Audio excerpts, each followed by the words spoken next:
যেখান থেকেই লাইভে সংযোগ হয়েছেন সকল মা এবং ভাই বোনকে সকলকে জানাচ্ছি শুভেচ্ছা ভালোবাসা। বিশেষ করে প্রবাসী যারা তাদেরকে তো অবশ্যই আমার ভালোবাসা।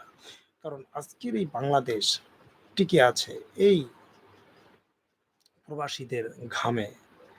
আজকের এই বাংলাদেশ স্বাধীন হয়েছে প্রবাসীদের ঘামে। দেখুন এই প্রবাসীরা একটি যুদ্ধ করেছে এই স্বৈরাচারের বিরুদ্ধে।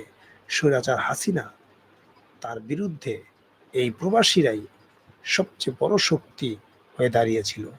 কিভাবে সেটি আপনাকে বিশ্লেষণ করি। দেখুন শেখ হাসিনা এমন একটি পর্যায়ে চলে গিয়েছিল যে বাংলাদেশের প্রতিটি ব্যাংক তিনি লুটপাট করে তার কর্মী সহ তিনি সহ ধ্বংস করে গিয়েছিলেন, শূন্য করে ফেলেছিলেন।